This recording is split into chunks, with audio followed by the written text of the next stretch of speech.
right. Hello. Welcome back for another episode of Me, Him and Football, the football podcast for couples. I'm Linda. Yeah, Carl here. And what we've got lined up for you is the weekly roundup covering last weekend's Premier League fixtures. We'll go back to basics as Linda learns about the literal football pitch. We'll go over what you've missed, spotlight the big match coming up this weekend, and we'll see if Linda's managed to close the gap on me in the couple versus prediction.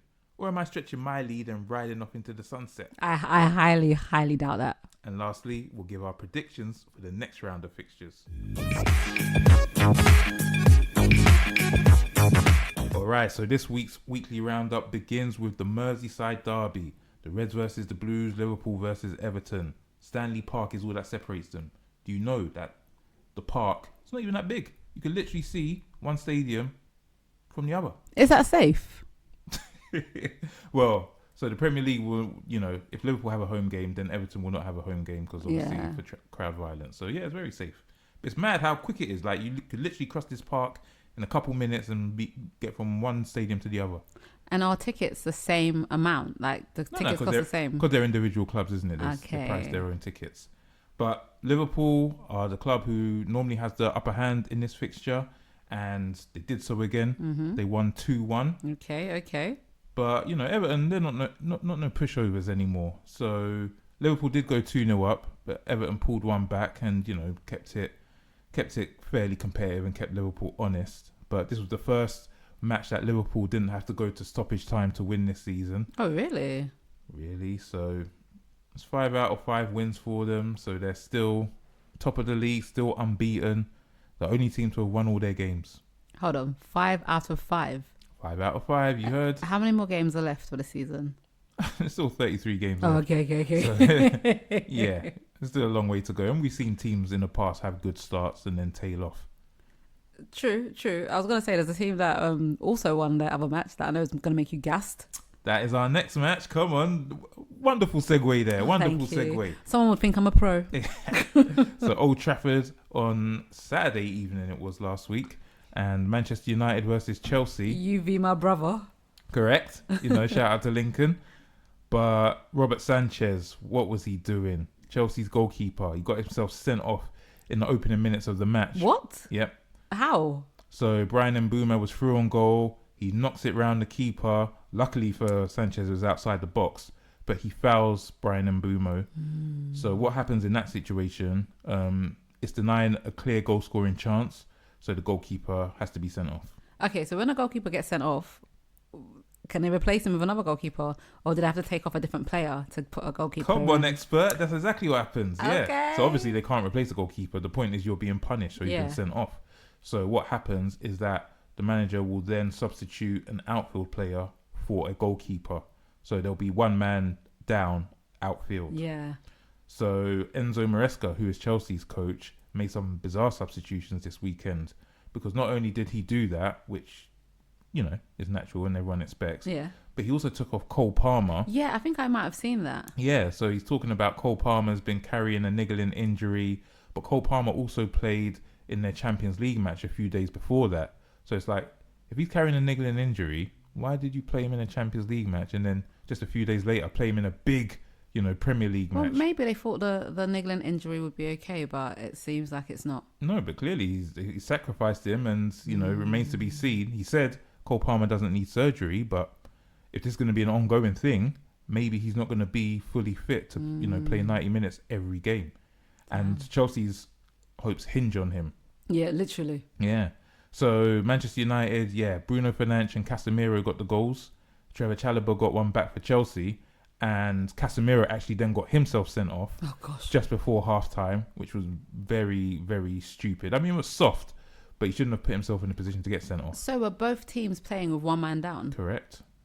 And that's why Chelsea were able to get back into it, because Manchester United were cruising. They were cruising when it was 11v11 for the first few minutes. Yeah. They were obviously then cruising when it was 11v10. And then that moment of stupidity brought it back to 10v10, and Chelsea then, they were on top, and Man United had to hang on for the win. Well, all that matters is that they did win. Exactly. Whether or not they were clawing at it, they still won. That's right. So, you'll notice there hasn't been much talk in the press about Man United this week, because that's what a win will do for you.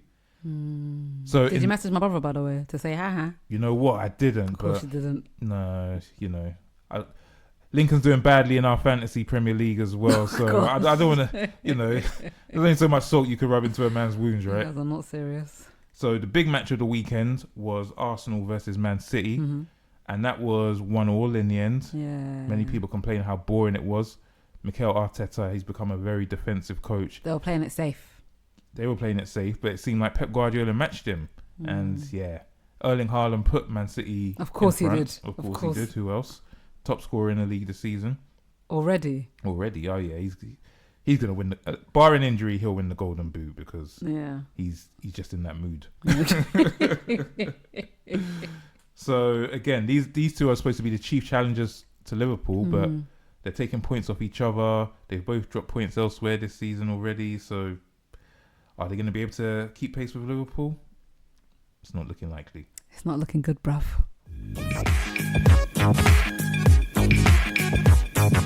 Okay, it's time for us to get our learning on. But before we do, can I just say, whilst we're recording this episode today, right, Carl has been on one. Listen. What? This woman, she likes to push my buttons. No, he has been on one all, like, in between each segment. This guy, yeah. I just get excited about the podcast, isn't it? No, you're excited now. She doesn't want me to be excited. Did I say that? I said lies. Anyways. So today, I think I requested this on our last episode. You did? Was to learn about the pitch. Like, let's take it back to the basics, because it's all great me knowing about midfielders and wingers. Yeah, wingers and defensive strikers. I don't know. I'm just saying stuff now. Defensive strikers. Oh okay, my god, then that sounds like a Pep Guardiola invention. Look, let's take it back to the basics. She wants to bring it back to basics. Yeah, the pitch. The pitch. So first things first. All that green area when people play football is called the pitch. Correct. Now, from what I understand, the pitch is divided up into 4 sections. No. 2. Yes. Okay, I thought it was 2. All right. So technically, it's 4, isn't it? Because of the goal area. No, let's break it down. Let me let you do it. So first off, the pitch is rectangular in shape. Okay. Yes, it's not a square. Right. Yeah.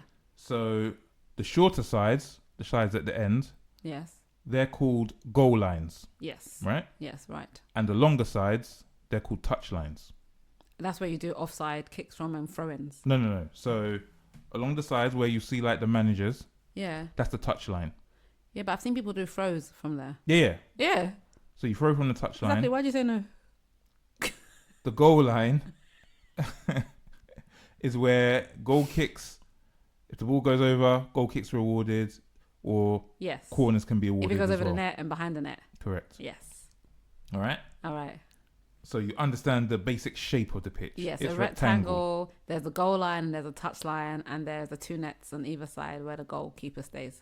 Correct. Thank you. Right. And there are 2 halves. There are minimum and maximum sizes for the pitch. What? So for example, the 2 touch lines are between 100 and 130 yards.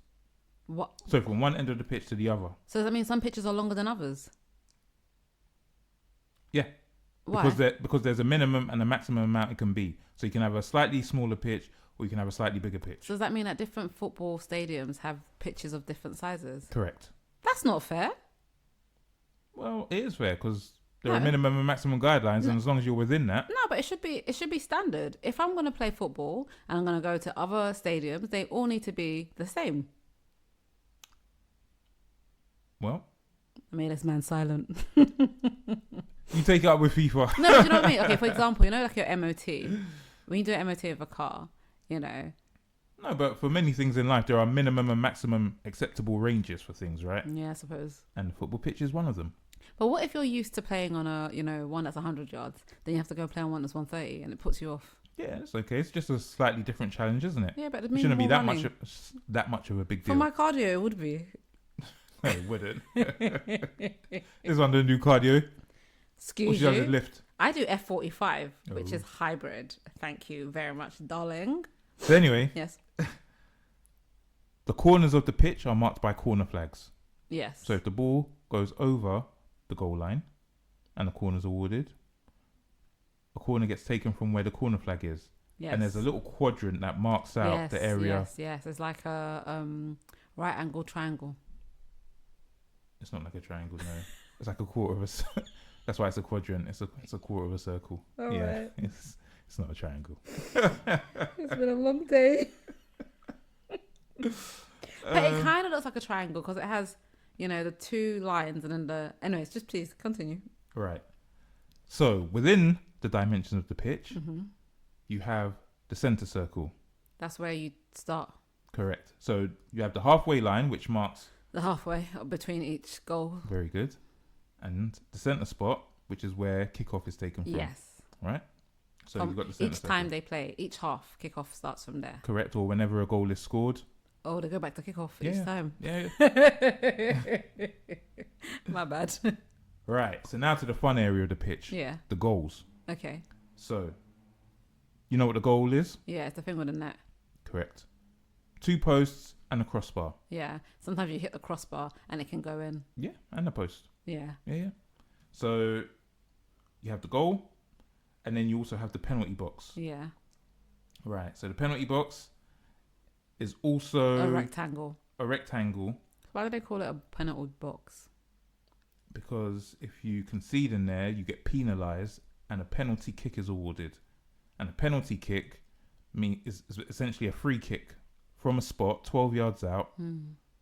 Just a player and the keeper, so no players in between. Yeah. All other players have to be outside the penalty box. Yeah.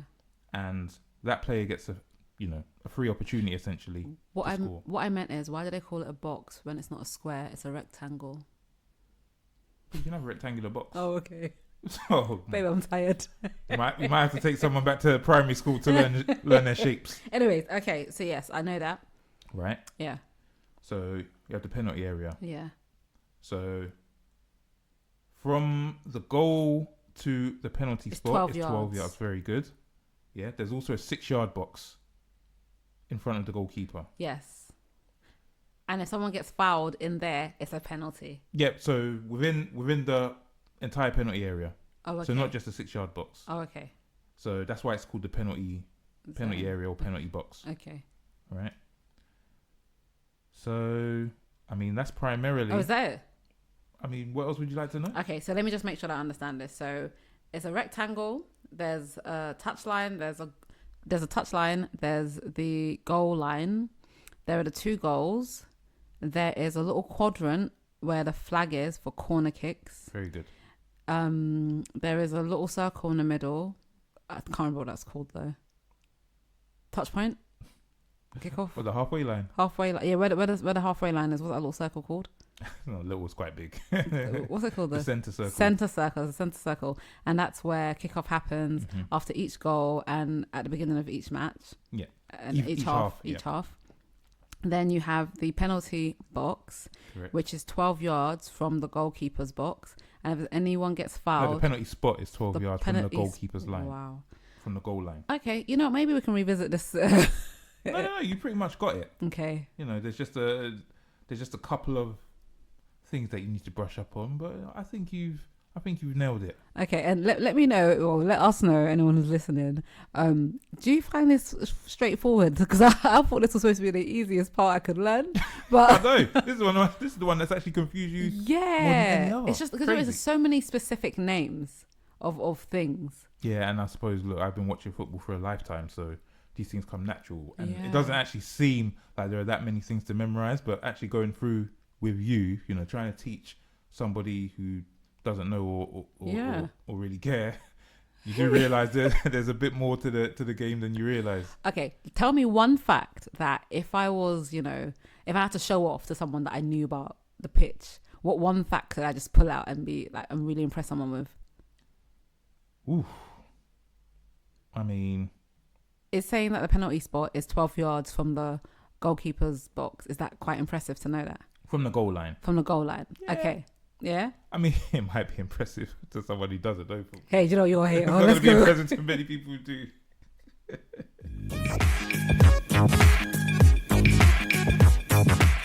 So now, as always, it's time for What You Missed. This is when we go through some of the biggest sporting, or should I say football news over the last week or so. Now, one that I clocked, I saw this has been celebrated on social media, is the winner of the Ballon d'Or. Did I pronounce it well? Pronounce it very well. Oh, thank you.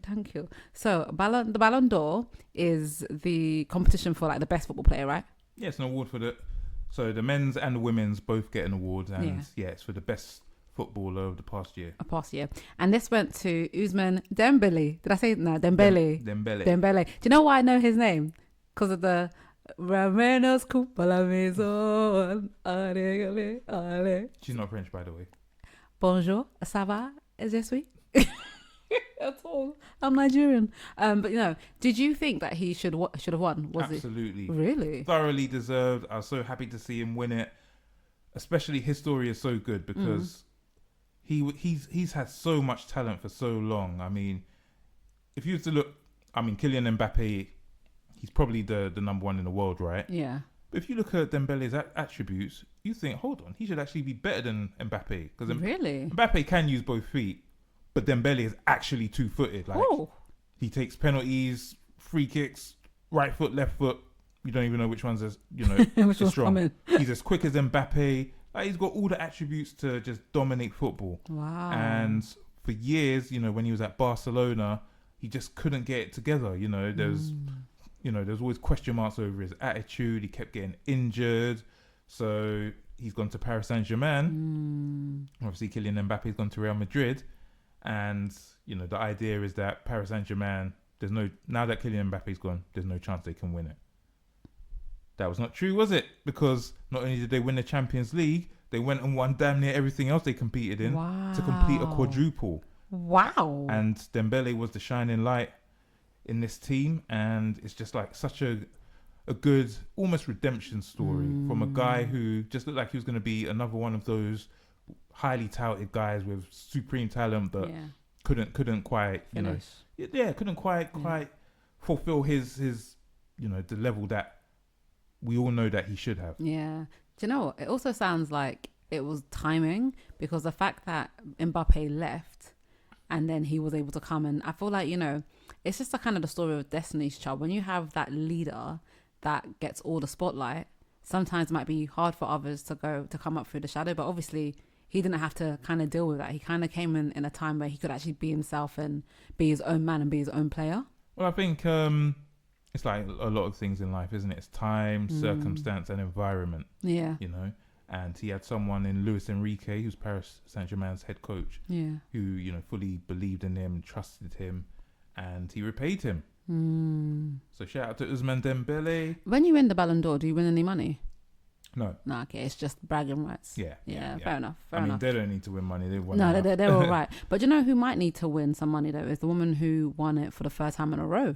Who? Aitana Bonmati. Yeah, third time in a row. Unprecedented, never been done before in a women's game. She's the first. Do you think she's deserving? Do you know much about her? Well, she's dominating. She's dominated for the past couple of years. Yeah. Spain.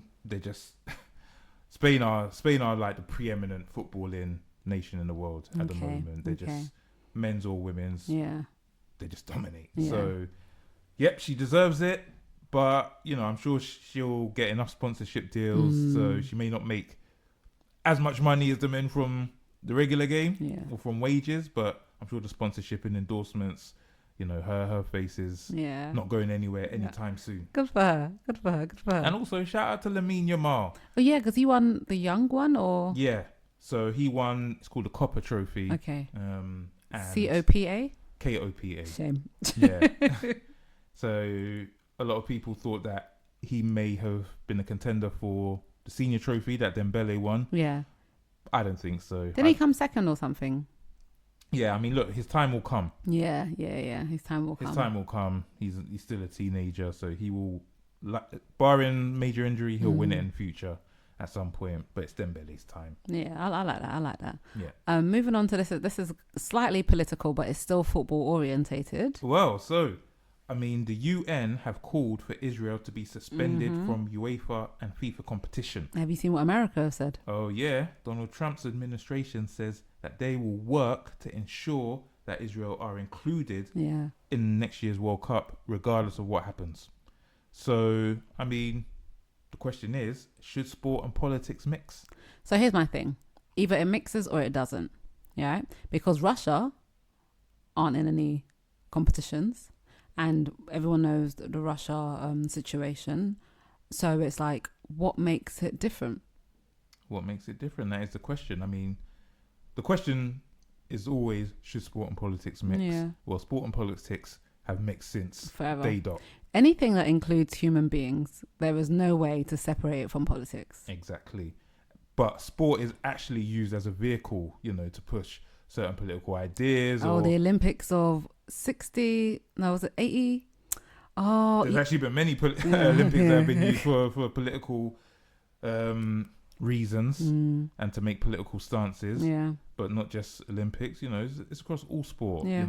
Sport is a way of representing a nation's identity and how it presents itself on the global stage. So politics will always be intertwined.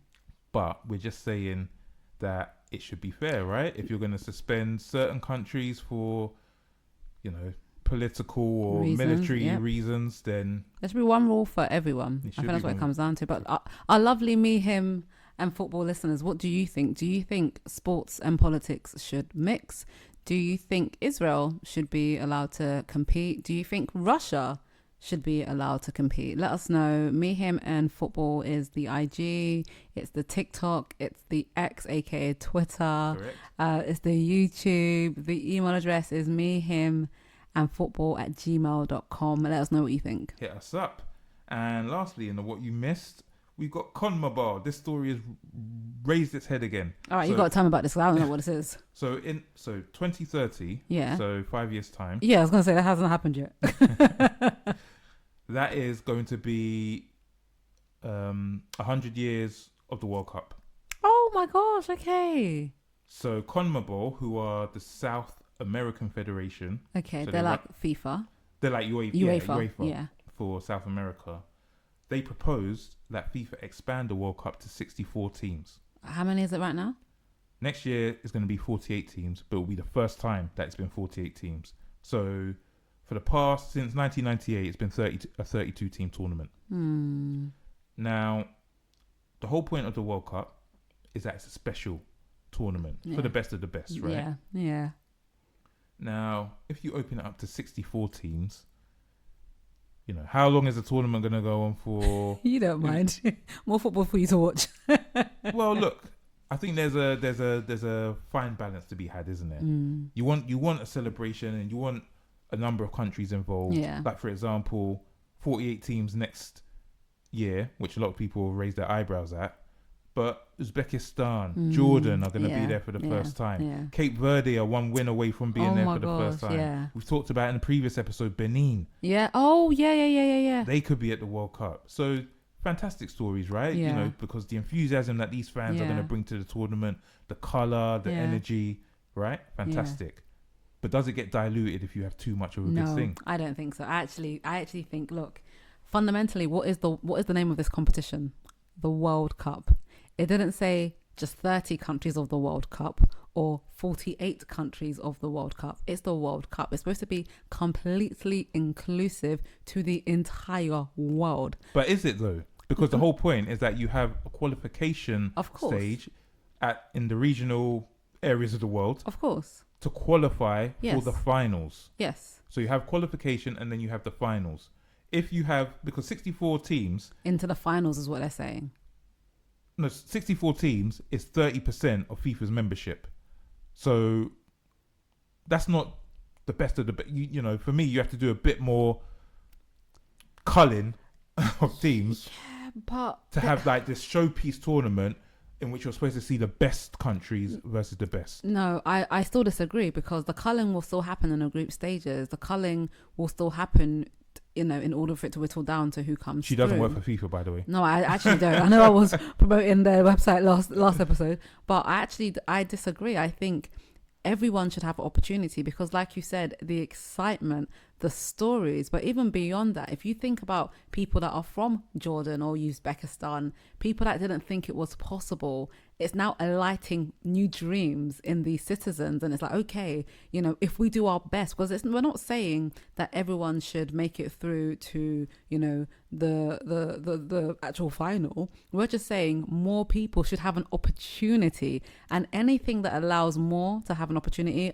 I'll always be for it. Well, interestingly, CONMEBOL have said that it would actually only be for this edition of the tournament because it's 100 years. Yes. So they want to make it distinctive from any other. Oh my gosh, and even more so. Gianni Infantino, FIFA president, has said there's no such thing as a stupid idea, so it could have legs. Do you know what?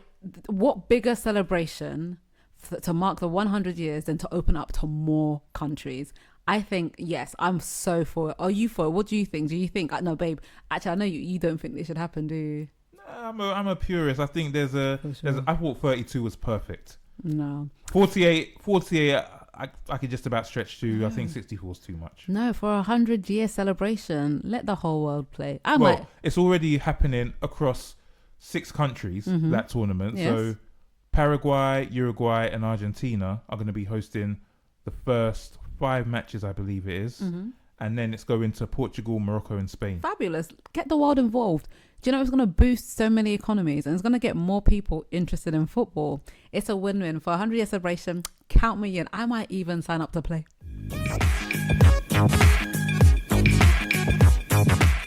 Okay, so in this week's Premier League fixtures, we are spotlighting Newcastle versus Arsenal.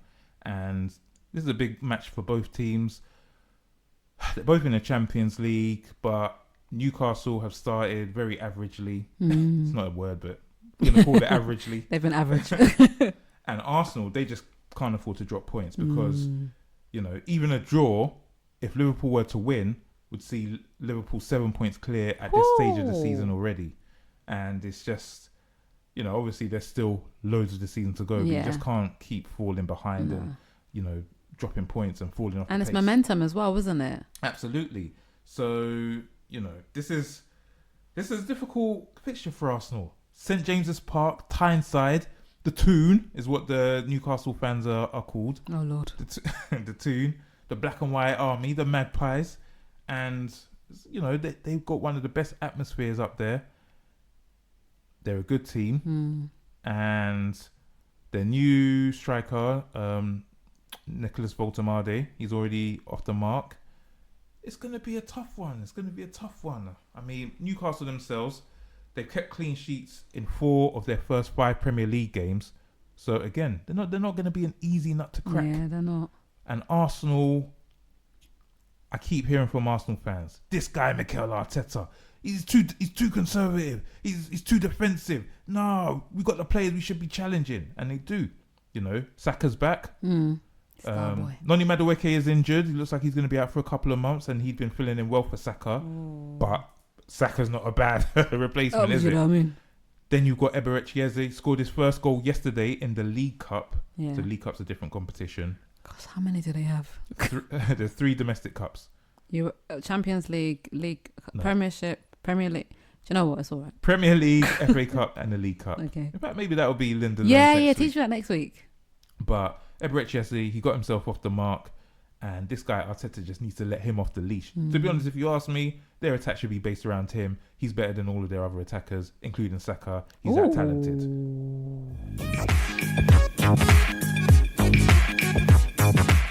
Okay, it's my favourite part of the show. If you've been listening along, you know that this is where me and Carl go head to head with our predictions. And by the end of the season, somebody, probably me, is gonna win. It's gonna win big. It's not going to be her favourite section for long, I'm telling you. Let's get this out of the way, shall we? Yes, please. All right, so let's start off with Liverpool versus Everton. You already know that was 2-1 to Liverpool. You said it would be 2-1. I know. You're a hater. Oh, look at that. What do you know, eh? Anyways, okay. Brighton versus Tottenham. I don't think either of us got this. 2-2. I got it! Yes! God is my witness. God as my witness. Yes. Come on. It's about time, eh? She's been on a drought for a couple of weeks. Don't be a hater all your life, eh? Good to have you back in the mix. Anyways. Make it interesting. All right. Burnley, Nottingham Forest. Yeah. 1-1. Oh, neither of us got that. I said 0-0. You said 1-1. Okay. All right, off to East London, West Ham, Crystal Palace, 2-1 to Crystal Palace. Nah, neither of us got that. Yeah, all right. No, definitely neither of us got this one because this is a big result. Wolves versus Leeds, 3-1 to Leeds. Yeah, nah. But this one, Manchester United 2, Chelsea 1. Yeah, you got that right. Oh! You got that right. And this is why I back my boys. It doesn't matter how much they get slandered, disrespected, battered. We ride. Please, because they'll annoy you next week. Fulham and Brent Cross or Brentford. Brent Cross. Hey, Brent Cross, if you got a football team, holler at us.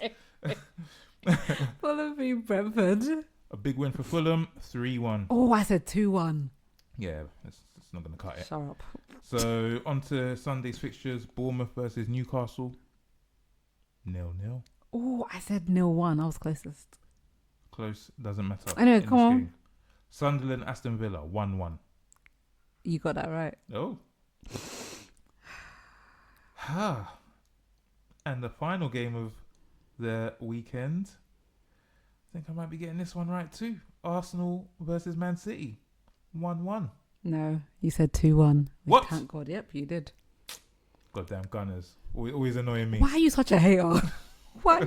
Your hating really needs to be looked at, you know. But you did well. You got 3 of those correct. Putting you... I will calculate that later. No, I'm on about 6. So And you're on 2, I think. You're on 1, 2, 3, 4, 5, 6, 7. I'm on 1, 2, 3. 3. 7-3.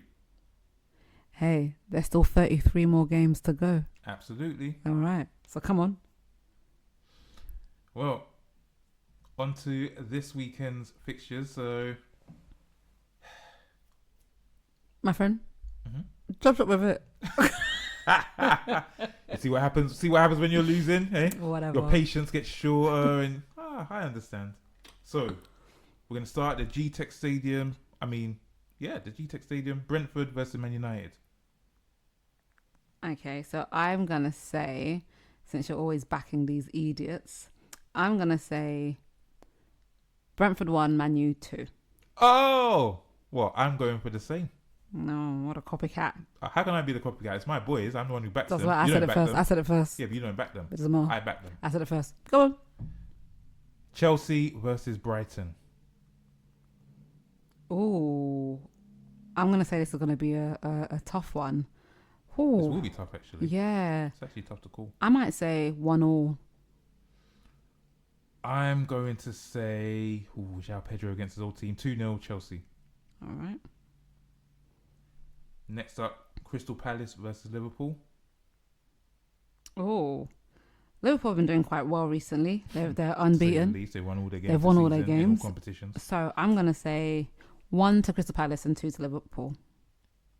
I'm going to say Liverpool 2-0. Okay. All right, up to Leeds. Leeds versus Bournemouth. This is another one, tough one to call because Leeds actually have a good defence. Oh, okay. So I'm going to say 1-1. I'm going to say 2-1 Bournemouth. All right. Up to the one that could be a massacre this weekend, Manchester City versus Burnley. Oh. That's Haaland, isn't it? I'm going to say 3-1. So 3 to Man City and 1 to Burnley. I think they're going to let the shackles off a little bit. I'm going to go 4-0 Man City. Oh. All right, then to the Midlands for Nottingham Forest versus Sunderland. I'm going to say 0-0. Yeah, draw's probably right, but I think there will be goals, so I'm going to go 1-1. I was going to say that, but... No, you've gone 0-0. I know, I wasn't changing my mind. That's right. Hater. And then the final game of Saturday is Tottenham versus Wolves. Okay, so Wolves right now, they're not doing very well. They're the worst team in the league. Fabulous. So I'd say 2-0 to Tottenham. Yeah, I'm going to go bigger than that. I'm going to go 3-0. All right. Then we're into Sunday's fixtures. So Aston Villa versus Fulham. Aston Villa, Fulham. And Fulham, I think both of those teams are doing all right. No. Oh, which one? Fulham aren't doing too badly. Fulham are doing all right, but Villa are They scored their first goal in 5 games last weekend. In that case, I'm going to say 2-0 to Fulham. Oof. I sway their people because Aston Villa at home, it should be difficult. I'm going to say 1-1. Are you feeding me false information? No, it's correct information, but information that makes you think. All right, Newcastle versus Arsenal. Oh, both of these teams. This is going to be a tough one. This is going to be a tough one. I'm going to say 2-2. No, I'm going for Arsenal 2-1. All right. And then the final fixture of the weekend is Everton versus West Ham. And West Ham aren't doing well. No, they're awful. Okay, so in that case, I'm going to say 2-1 to Everton. I'm going 2-0 Everton. So let's see next week if I stretch my lead further. I reckon I might stretch it by a couple of points again.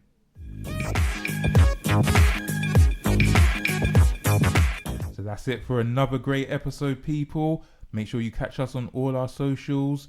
Me, Him and Football. Twitter, X. YouTube, Instagram. Any I've left out? Yeah, you missed TikTok. You missed the email address, which is me. No, I was coming to that. I was just dealing with the socials first. first. Let me let you do it. If you want to email us, contact us, you got questions, suggestions, or you just want to, chit chat.